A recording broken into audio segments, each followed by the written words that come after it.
Typically, a good Presbyterian and Reformed sermon for this day would take a deep theological dive into the doctrine of the Holy Trinity, with perhaps a reflection on what John Calvin had to say in defense of a triune God. Of course, I might have wanted to add a poetic offering from Hildegard of Bingen, alongside a few rich voices of feminist and womanist theologians. At least that's where I might have chosen to go were we not in the middle of this global pandemic and acute national distress. In this particular moment in time, a deep theological dive into doctrine seems somehow inappropriate. The chaos of our present day, when the whole creation is groaning and people are dying at an alarming rate, and our national officials insist that Black lives do not matter, and crosses burn all around the country. The chaos of this present day has tossed us into the depths of truth that can no longer be denied. We are already up to our necks, so to speak, so if we're going to dive further into anything this morning, let it be a deep dive into good news. Not into the doctrine of the Trinity, but into the nature of the Trinity. Into the waters of a faith that insists God is with us right here and right now in such a time as this. Such a time as this. Has there ever been such a time as this? Well, in the beginning, the earth was formless and void. We just shared that lovely creation narrative, a liturgy of God's majestic governance of the world, as Brueggemann describes it. But before we get to that claim, there is this significant observation. In the beginning, the earth is formless and void. The New English Bible refers to it as an abyss. Poets describe it as a watery chaos. And feminist scholars point out that it is God, Ruah, who broods over that chaos.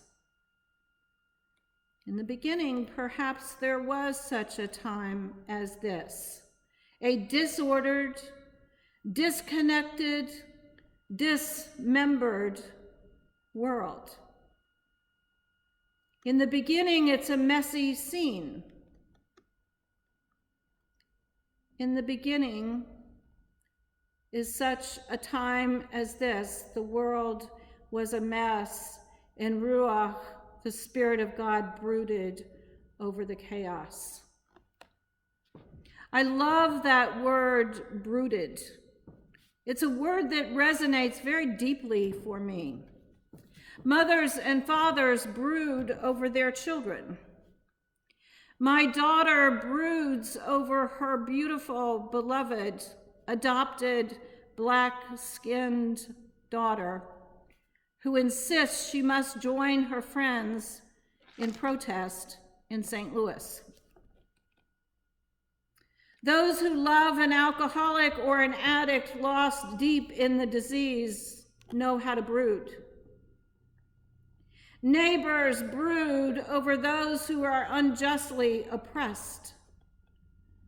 Pastors brood over their congregations, safely sheltered and yet separated one from the other. The Spirit of God brooded.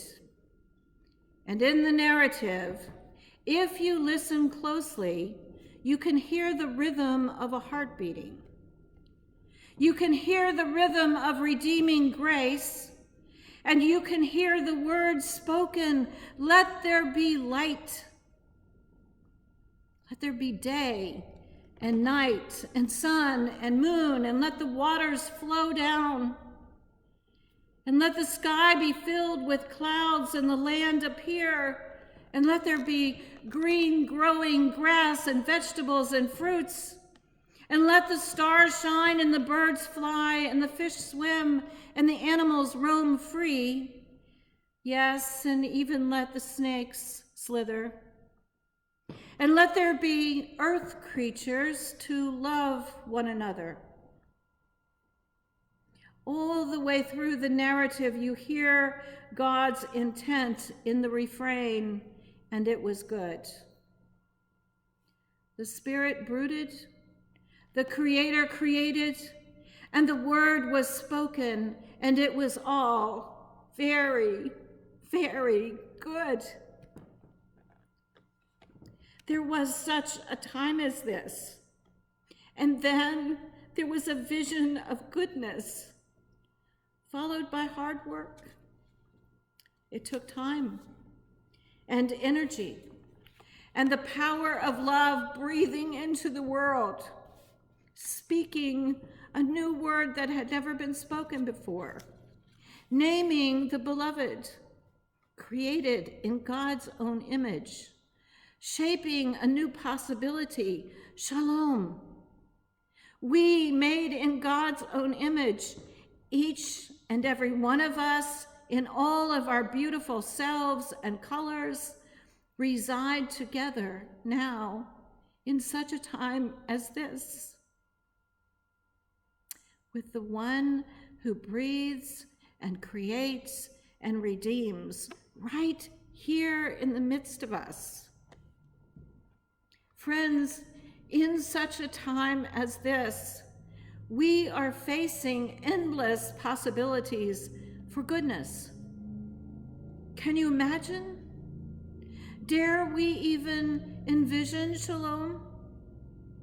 And what will it look like, this new creation?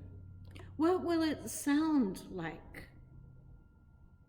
It's going to take a lot of hard work. It's going to take a long time and energy and the power of God with us. Don't give up. Don't lose heart, because God's specialty is creation and new creation. What if this is true? What if the God of the past is also the God of the present and the God of the future?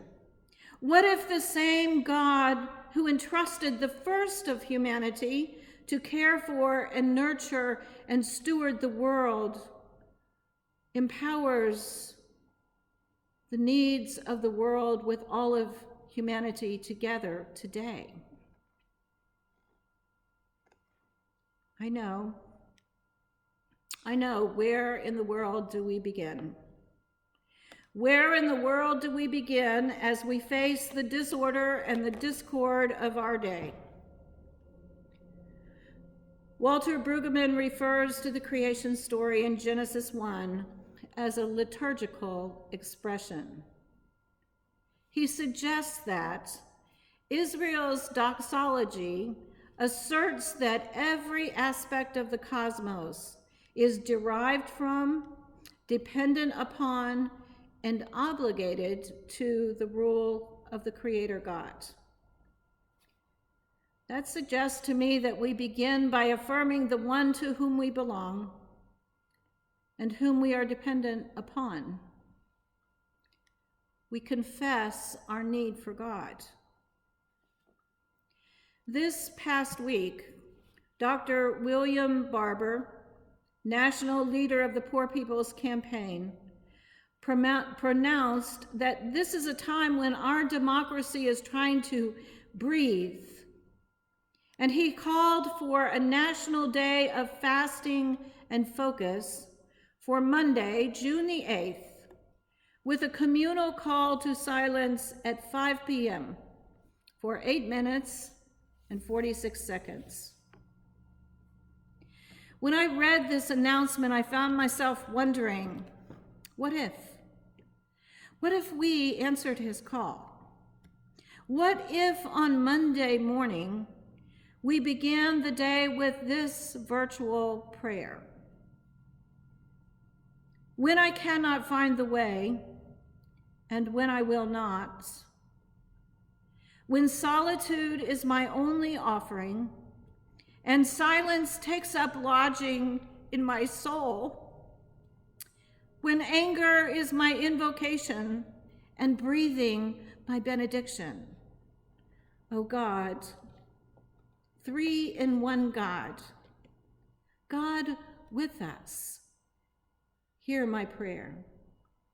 This is a prayer adapted from writing by Jan Richardson. What if we began Monday morning with that prayer in the silence of our hearts, in the spaces of our homes or offices?